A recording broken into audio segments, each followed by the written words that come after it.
Hello, नमस्कार, आदाब, सत श्री अकाल। How are you all my dear students. वो कहते हैं किसी चीज़ को शिद्दत से चाहो तो पूरी कायनात तुम्हें उसे मिलाने की साजिश में लग जाती है। तो आपके लिए एक बहुत ही बेहतरीन और बहुत ही आसान भाषा में आदरणीय राहुल शुक्ला सर के कुशल मार्गदर्शन में आपकी परीक्षा के अति महत्वपूर्ण टॉपिक के बारे में आज हम जानेंगे। शायद आप में से कुछ ही लोगों को पता होगा कि आपके राहुल सर एक्स पैराट्रूपर रह चुके हैं, जो कि पैरा कमांडो ट्रेनिंग का हिस्सा है, जिसमें पैराशूट लेकर चलती हुई एयरक्राफ्ट से जंप करना होता है खुली हवाओं में। तो ये बहुत ही रोमांचक अनुभव होता है। चलिए शुरू करते हैं आज का टॉपिक। जो आज का टॉपिक है, जो कि करंट अफेयर में डिफेंस न्यूज़ और साइंस में टेक्नोलॉजी पार्ट से प्रश्न पूछे जाते हैं। डिफेंस टेक्नोलॉजी में महत्वपूर्ण टॉपिक मिसाइल्स के बारे में आज हम चर्चा करेंगे। तो चलिए शुरू करते हैं। अब जैसे कि है मिसाइल्स, तो मिसाइल्स को हिंदी में क्या कहते हैं? आपके मन में ये प्रश्न आ रहा होगा। मिसाइल्स को हिंदी में प्रक्षेपास्त्र कहा जाता है, जो कि प्रोजेक्टाइल मोशन पर बेस्ड होता है। अब आप सोच रहे होंगे प्रोजेक्टाइल मोशन क्या होता है, तो मैं आपको एक एग्जाम्पल लेके समझाना चाहूँगी। जैसे कि हमने एक पिंड लिया, यानी कि एक बॉडी को हमने एक प्लेन से 45 डिग्री के एंगल पे थ्रो किया, तो 45 डिग्री के एंगल पे थ्रो करेंगे तो वो मैक्सिमम डिस्टेंस कवर करती है, और इसी को ही हम प्रोजेक्टाइल मोशन कहते हैं। और जैसा कि आपको पता है, अभी टोक्यो ओलंपिक्स हुए थे, तो उसमें जो गोल्डन बॉय थे नीरज चोपड़ा, तो उन्होंने अपना जेवलिन जो था वो इसी प्रोजेक्टाइल मोशन पर ही बेस था, क्योंकि उन्होंने भी मैक्सिमम डिस्टेंस कवर करने के लिए 45 डिग्री के एंगल पे अपना जेवलिन थ्रो किया था।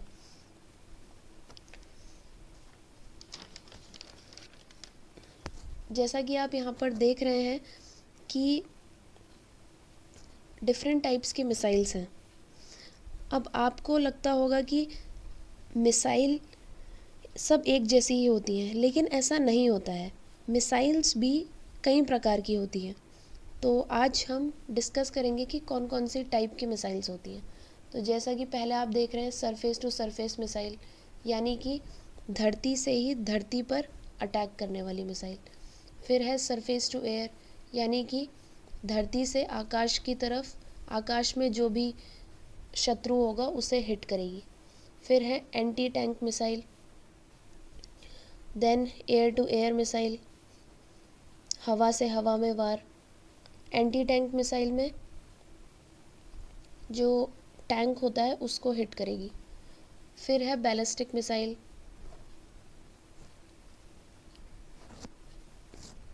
Then cruise missile.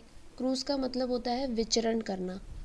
फिर है सबमरीन लॉन्च्ड बैलिस्टिक मिसाइल, यानी कि सबमरीन का मतलब होता है पनडुब्बी, जो पानी के अंदर रहती है। तो चलिए फिर शुरू करते हैं। सबसे पहले मैं आपको बताना चाहूँगी, आप में से बहुत लोगों को पता होगा कि मिसाइल मैन ऑफ इंडिया किसे कहा जाता है। उनका नाम है डॉक्टर APJ अब्दुल कलाम, जो कि तीनों सेनाओं के सुप्रीम कमांडर भी रह चुके हैं, और आज भी हम उनसे प्रेरणा लेते हैं। और वहीं अगर हम देखें तो मिसाइल वुमेन ऑफ इंडिया किन्हें कहा जाता है, तो उनका नाम है Tessy Thomas. She is also called Missile Woman of India. She is the first ever woman scientist to head a missile project in India. तो जो अग्नि प्रोजेक्ट है, अभी हम आगे देखेंगे आगे की स्लाइड्स में, तो उस मिसाइल प्रोजेक्ट को इन्हीं ने ही हेड किया है, इसलिए इन्हें अग्निपुत्री के नाम से भी जाना जाता है। अब यहाँ पर आप देख रहे हैं जितनी भी टाइप ऑफ मिसाइल्स थी, उनके अंदर कौन कौन सी मिसाइल आती है उनके नाम लिखे हुए हैं। तो सबसे पहले है सरफेस टू एयर मिसाइल्स, यानी कि त्रिशूल और आकाश। अब त्रिशूल को याद करने का तरीका कैसा है? मान लीजिए जैसे कि आपको पता है कि शिवजी भगवान अपनी त्रिशूल को आकाश की तरफ फेंकते हैं, तो ये जो मिसाइल है इसका भी काम है कि सरफेस टू एयर में, हवा में ये वार करेगी। तो ये हो गई त्रिशूल। फिर है आकाश, फिर है एयर टू एयर मिसाइल्स में आता है अस्त्र। सरफेस टू सरफेस मिसाइल्स में अग्नि है। अग्नि के ये टाइप्स हैं, अलग अलग टाइप, 1, 2, 3, 4, 5। वैसे ही पृथ्वी के भी आ चुके हैं 1 और 2। फिर है क्रूज मिसाइल, उसमें है ब्रह्मोस और Nirbhay. Then submarine launched ballistic missile Sagarika, नाम से ही पता चल रहा है, सागर, सगारिका मतलब पानी में रहने वाली। K-15, K-4, K-5। फिर है anti tank missiles Nag and Helina. तो अब हम इनको एक एक करके देखेंगे। सबसे पहले है ब्रह्मोस क्रूज मिसाइल। तो ब्रह्मोस यहाँ पर 2 शब्दों से मिलके बना है। ब्रह्मोस 2 से मिलके बना है, यानी कि जो पहला पार्ट है BRAH वो ब्रह्मपुत्रा रिवर से लिया गया है, और मॉस जो है वो मॉस्कोवा। अब जो ब्रह्मपुत्रा है वो तो इंडिया में है रिवर, और जो मॉस्कोवा है वो रशिया में है रिवर। तो ये जॉइंट वेंचर है 2 कंट्रीज़ का, किसका? इंडिया और रशिया का। और इंडिया में कौन बनाता है? इंडिया में मिसाइल्स कहाँ बनते हैं? कौन सी ऑर्गेनाइजेशन ये काम करती है? तो वो है DRDO। DRDO की फुल फॉर्म है डिफेंस रिसर्च डेवलपमेंट ऑर्गेनाइजेशन।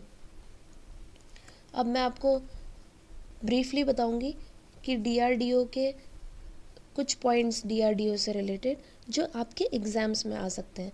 जैसे कि चेयरमैन कौन है? प्रेजेंट चेयरमैन ऑफ DRDO वो है doctor G Satish Reddy. Establish कब हुआ था DRDO? ईयर है 1958। हेडक्वार्टर कहाँ है DRDO का? तो वो भी है न्यू दिल्ली में।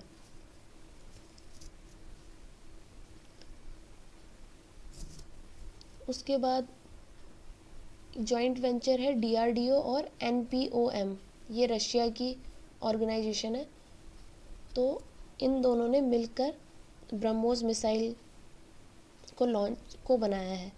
It is a air to surface missile, तो मतलब आकाश से धरती पर वार करती है। फ्लाइट रेंज, यानी कि ये कितनी डिस्टेंस तक जाती है? ये 300 किलोमीटर डिस्टेंस तक जा सकती है। मल्टी प्लेटफॉर्म लॉन्च्ड, यानी कि हम इसको ज़मीन से भी लॉन्च कर सकते हैं, एयर से भी लॉन्च कर सकते हैं, और सी से भी लॉन्च कर सकते हैं। Works in both day and night, मतलब ये कभी भी, चाहे अंधेरा हो या सुबह हो, तो ये दोनों समय काम कर सकती है। और वेदर चाहे कैसा भी हो, आंधी तूफान कुछ भी आ जाए, ये फिर भी अपना काम करेगी, दुश्मन के छक्के छुड़ा कर ही छोड़ेगी। It operates on fire and forget. अब ये बहुत अच्छा प्रिंसिपल है कि फायर एंड फॉरगेट का क्या मतलब है? मतलब एक बार इसको लॉन्च कर दिया, एक बार उसको डायरेक्शन दे दी, तो वो अपने एनिमी को, जो शत्रु है, उसको मार कर ही लौटेगी। मतलब वो उसको हिट करके, अपने टारगेट को हिट करके ही अपना जो टारगेट है उसको फिनिश करेगी। तो इस प्रिंसिपल पे वो काम करती है। एक बार आपने उसको डायरेक्शन दे दी तो फिर दोबारा उसको डायरेक्शन देने की ज़रूरत नहीं है, वो खुद ब खुद जो एनिमी है उसको टारगेट करके रहेगी।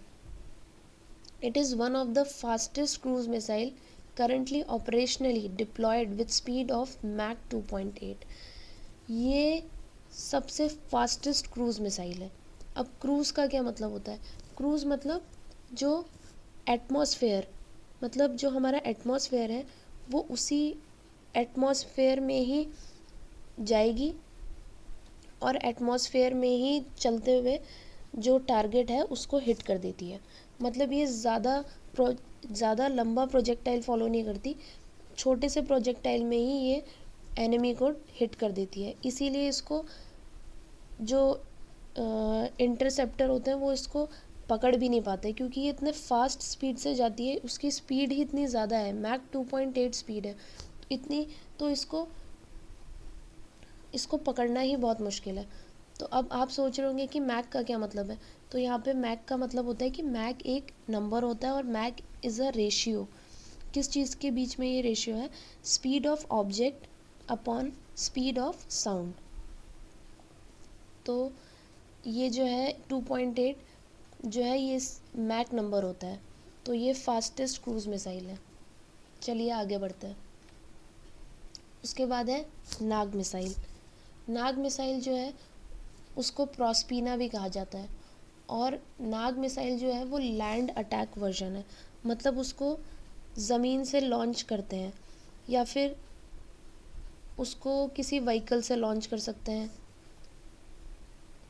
और ये 3rd जनरेशन ऑल वेदर, मतलब ये किसी भी वेदर में काम कर सकती है। ये भी फायर एंड फॉरगेट के प्रिंसिपल पर भी काम करती है। ये एंटी टैंक गाइडेड मिसाइल है, यानी कि ये जो धरती पर जो टैंक होगा उसको हिट करेगी, उसको डिस्ट्रॉय करती है। इसकी जो ऑपरेशनल रेंज है, मतलब ये कितनी डिस्टेंस तक जा सकती है, तो 500 मीटर टू 20 किलोमीटर। और ये किसका पार्ट रह चुकी है? ये integrated guided missile development programme, ये जो स्टार्ट किया था ये doctor APJ Abdul Kalam sir ने स्टार्ट किया था, कि मिसाइल्स को बनाने का जो मकसद था वो यहीं से शुरू हुआ था, integrated guided missile development programme. और नाग मिसाइल को मैन्युफैक्चर किसने किया है? Bharat dynamics limited. अब आते हैं कि DRDO ने इसका जो सक्सेसफुली इसका ट्रायल किया वो 2020 में हो चुका है। ये है नाग मिसाइल। अब इसका नेक्स्ट जो वेरिएंट है नाग मिसाइल का वो है हेलिना। हेलिना का मतलब है हेलीकॉप्टर बेस्ड नाग, मतलब इसको हेलीकॉप्टर, जैसे यहाँ पे आप पिक्चर देख रहे हैं, हेलीकॉप्टर से इस मिसाइल को लॉन्च कर सकते हैं। जो नाग मिसाइल थी वो तो लैंड से थी, लेकिन ये जो है ये हेलीकॉप्टर में, मतलब ये एयर में लॉन्च हो रही है, हेलीकॉप्टर से लॉन्च हो रही है, तो इसलिए इसका नाम है हेलीकॉप्टर बेस्ड नाग, यानी कि हेलिना। ये भी फायर एंड फॉरगेट के प्रिंसिपल पर काम करती है, एंटी टैंक गाइडेड मिसाइल है। और ये कहाँ से लॉन्च होती है? एडवांस लाइट हेलीकॉप्टर से लॉन्च होती है। ये भी all weather day and night में काम कर सकती है। हेलिना जो सिस्टम है इसको इंडियन आर्मी में इंडक्ट कर चुका है, और जो इसका एक वेरिएंट है, मतलब इसका जो दूसरा एक रूप है उसका नाम है ध्रुवास्त्र, वो इंडियन एयरफोर्स में इंडक्ट हो चुका है। तो आज जो भी आपने इस लेक्चर से सीखा, अब टाइम आ चुका है आपकी नॉलेज को चेक करने का। तो आपको इन सभी क्वेश्चंस के आंसर नीचे कमेंट बॉक्स में देने हैं। पहला क्वेश्चन है, भारत की मिसाइल वुमेन किसे कहा जाता है? सेकंड क्वेश्चन, हेलिना किस प्रकार की मिसाइल है? ऑप्शंस हैं surface to surface missile, surface to air missile, air to air missile, anti tank missile. Third question है, ब्रह्मोस क्रूज मिसाइल का नाम किन दो नदियों का संगम है? तो आप के कोई भी अगर डाउट है तो आप कमेंट सेक्शन में पूछ सकते हैं, या फिर जो टेलीग्राम चैनल है मैं डिस्क्रिप्शन बॉक्स में उसका लिंक आपको दे दूँगी, आप वहाँ भी अपने क्वेश्चन पूछ सकते हैं, और बाकी इन क्वेश्चंस के आंसर आप कमेंट सेक्शन में दे सकते हैं। और आपको ये लेक्चर कैसा लगा, और आगे भी इसकी सीरीज़ आती रहेगी, ज़रूर बताएं कि आपको ये लेक्चर कैसा लगा। Thank you. जय हिंद।